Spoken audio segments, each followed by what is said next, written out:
Bonjour à toutes et à tous, aujourd'hui ça va être un petit book haul. Oui, les book hauls sont un peu plus petits que les freebooks, parce que voilà. Je vous ai dit, la dernière vidéo j'ai fait freebooks, mais alors c'était pas que freebooks, c'était aussi book haul à la fois. J'ai tout mélangé, écoutez, c'est pas bien grave, je pense que je ferai freebooks plus book haul le nom de la vidéo. C'est pas bien grave. Parce que je viens tout simplement y penser que maintenant que je me suis dit « Ah, zut !» Au lieu d'appeler Freebooks et puis Book Haul, de diviser la vidéo en deux parties. Je ne l'ai pas fait, c'est pas très grave. Donc cette vidéo-là, elle ne contient que 6 livres, dont 2 sont offerts parce que c'était 2+1 chez Furet du Nord. On a passé pour toute autre chose, mais moi j'y trouve toujours mon bonheur pour les bouquins. Donc tout d'abord, je vais vous présenter des livres que j'ai achetés et puis des livres que l'on m'a offert, mais que j'avais le droit de choisir. Mon amour de Lucinda Raleigh. De la rose à La rose de minuit. Je ne l'ai pas celui-là encore. La seule déception que j'ai, c'est que j'ai acheté un de ces livres, un de ces derniers livres. Je l'ai acheté au format brochet, quel idiotie, alors que j'aurais pu attendre le format poche. À mon avis, celui-ci, il était aussi au format brochet. Je ne l'avais jamais pris et là, j'ai regardé que c'est le seul qui me manquait pour l'instant dans la bibliothèque Lucinda Raleigh. Bon, c'est pas très grave, l'autre il sera au format brochet.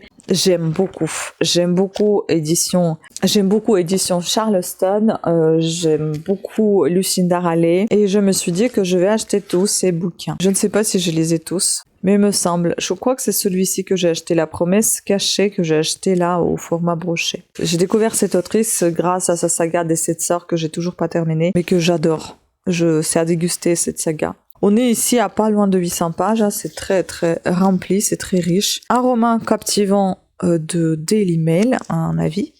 Je vous lis la 4e. Quand la célèbre actrice Rebecca Bradley passe les portes en fer forgé d'Astbury Hall, le domaine anglais qui sert de lieu de tournage à son prochain film, elle est subjuguée par cette propriété sortie d'une autre époque. Loin des paparazzis et du glamour d'Hollywood, elle éprouve immédiatement une curieuse sérénité. Mais le jour où elle découvre sa troublante ressemblance avec Lady Violet, je sais pas, la grand-mère de l'actuel propriétaire des lieux, elle décide d'en savoir plus sur le passé de cette étrange famille. Aidée par un jeune homme originaire de Bombay à la recherche d'informations sur son aïeul, qui aurait vécu à Astbury Hall, Rebecca perce peu à peu les secrets qu'abritent les vieilles pierres du manoir. Seulement les ombres qui hantent la dynastie des Astbury pourraient bouleverser bien des destinées. Une étourdissante fresque multigénérationnelle qui nous fait voyager des splendides demeures de la campagne anglaise au palais des Maharajas, au début du XXe siècle. On voyage toujours avec cette autrice. Et on voyage non seulement, mais on voyage bien. C'est des voyages riches en émotions, en rebondissements, en histoire, en secret. Ensuite, nous avons ici Anna Stuart. J'espère que je suis suffisamment fatiguée pour ne pas pleurer, parce que quand j'ai lu le résumé de ce bouquin, j'ai littéralement fait exploser en larmes dans le magasin quand même. Le roman inspiré d'une incroyable histoire vraie. La sage-femme d'Auschwitz, aux éditions Gelou. J'aime beaucoup lire sur la guerre, deuxième surtout, mais je n'aime pas m'infliger ce type de sentiments trop bouleversants, trop puissants, comme par exemple dans ce livre. Mais ça m'a l'air très intéressant. 470 pages, un peu d'écrivaine. C'est une écrivaine britannique, elle est l'autrice de plusieurs romans qui se déroulent pendant la Seconde Guerre mondiale, ainsi que sagas médiévales. Ces livres devenus des best-sellers sont traduits dans une dizaine de langues. Je pense que ça doit être elle qui avait écrit déjà 2 ou 3 bouquins sur Auschwitz. Je ne me rappelle pas, mais il me semble d'avoir déjà vu. Ce nom, il est un peu parlant, hein, c'est assez commun comme nom, Anna Stuart. Mais je pense que j'ai peut-être vu de ces bouquins. Alors, lorsqu'elle arrive à Auschwitz, sous un ciel bas et gris, Anna est persuadée qu'elle ne survivra pas à l'enfer du camp. Mais elle possède une compétence que les nazis recherchent, elle est sage-femme. Son travail sera de donner naissance aux enfants des autres prisonnières. Une mission terrible car dès qu'ils ont poussé leur premier cri, les nouveau-nés sont amenés et donnés à des familles allemandes. Malgré la détresse de ces femmes, à qui on vole leur bébé, Anna essaie d'apporter un peu de réconfort autour d'elle. Et puis un jour, elle réalise qu'elle peut faire plus. Secrètement, elle tatoue les petits avec les numéros de déportés de leur mère. C'est une lueur d'espoir dans ce monde d'une infinie noirceur, et si après l'horreur de la guerre, grâce à ce petit geste, ses enfants et leur mère pouvaient se retrouver. C'est touchant. Voilà. Donc ça me donne envie de le découvrir. Ouf, un bon coup. Respire un bon coup. Ensuite, Johanna Gustafsson. Je passe rapidement parce que j'ai pas envie de m'attarder, sinon je vais éclater en larmes. Bloc 46. Un thriller glauquissime, je pense. Un thriller d'une efficacité redoutable de Télématin. Nous avons ici, pas loin de 400 pages, une enquête d'Emily Roy et Alexis Castells. Je me demande si ce n'est pas encore la suite de quelque chose. Falkenberg, 2014. Le commissaire Lennart Bergström découvre le cadavre affreusement mutilé d'une femme. Londres. Profileuse de renom Emily Roy enquête sur une série de meurtres d'enfants. Les corps présentent des blessures identiques à celles de la victime suédoise. Trachées sectionnées, yeux énuclés et un mystérieux Y gravé sur le bras. Étrange serial killer, change de lieu de chasse et de proie. En Suède, Emily retrouve Alexis Castells, écrivaine de True Crime. Alexis, peut-être, pas Alexis, mais Alexis. True Crime, spécialisée dans ce type de profil criminel. Ensemble, elles se lancent dans une traque qui va les conduire jusqu'aux atrocités du camp de Buchenwald en 1944. Et on est encore dans la guerre. On a un avis de R.J. Ellery, une écrivaine audacieuse et pleine de talent. Le point, l'âme humaine dans ce qu'elle a de plus noir.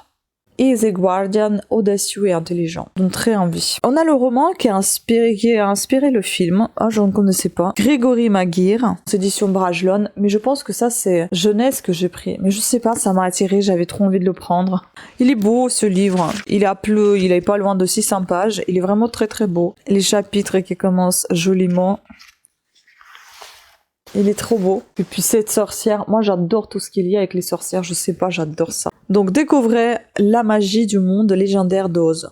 Wicked. Wicked ou Wicked. Dans Le Magicien d'Oz, c'était l'un de mes livres préférés quand j'étais petite. Dorothy triomphe de la méchante sorcière de l'Ouest. Mais nous n'avons que cette version de l'histoire. Par contre, là c'est Dorothy. Chez moi elle s'appelait Ellie. Elle s'appelait la fille qui voyageait. Qui est vraiment cette mystérieuse sorcière? Est-elle donc si méchante? Comment a-t-elle hérité de cette terrible réputation? Et si c'était elle, la véritable héroïne du monde d'Oz? Ouvrez ce livre et vous découvrirez enfin la merveilleuse et terrible vérité. Quels que soient vos souvenirs de ce chef-d'œuvre qui est Le Magicien d'Oz, vous serez passionné et touché par le destin incroyable de cette femme au courage exceptionnel.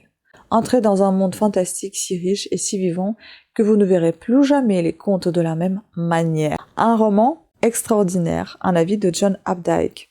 Voilà, donc c'est une comédie en fait musicale culte, apparemment. Je connais pas. Et je vais terminer par 2 livres qui me restent, que j'ai choisi des livres gratuits pour l'achat 2+1.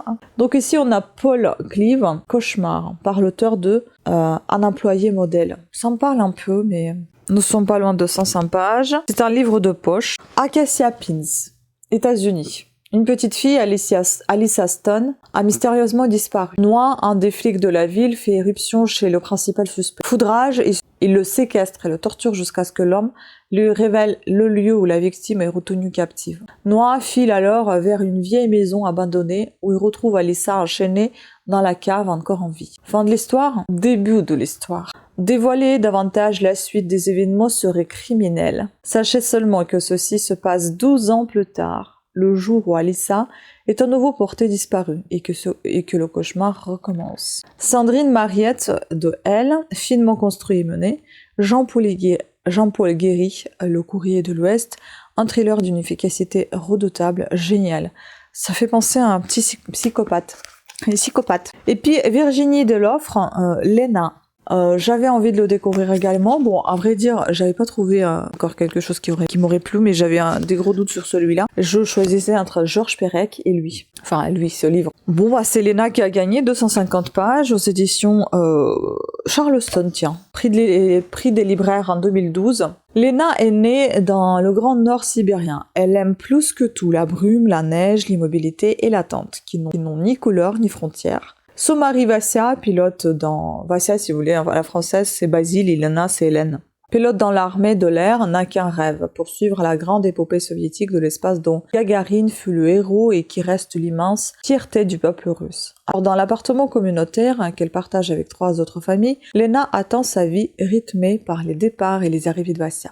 En ces temps incertains de perestroïka où s'effondre leur verre, comment réunir leur nature profonde, leurs sentiments et leur vision du monde si différents. Donc c'est un premier roman magistral où tout est dit de l'âme russe, des paysans dans leur kolkhoz, des exilés dans la taïga, des citadins entassés qui tous ont pour horizon la conquête spatiale comme un Eldorado collectif. Un magnifique roman qui, de la toundra sibérienne à la mythique cité des étoiles, nous raconte les rêves et les espoirs de 4 personnages en quête d'absolu. C'est un avis de page des libraires. Et puis on a ici un peu de l'autrice Virginie Deloffre. Elle est médecin à Paris. Fascinée depuis l'enfance par la Russie, elle écrit son premier roman, Léna, en 2012, et remporte le prix des libraires. Je ne sais pas si elle en a sorti d'autres, comme je vous ai dit, mon téléphone n'est pas là, enfin je vous ai dit dans d'autres vidéos, aujourd'hui c'est ma 3e vidéo, mais pour vous c'est que la première aujourd'hui. Donc oui, je peux pas savoir puisque j'ai pas le téléphone à côté de moi. Écoutez, sur ce, je vous remercie beaucoup pour votre attention à cette vidéo, j'espère qu'elle vous aura plu. Abonnez-vous et je vous dis à très bientôt. Ciao.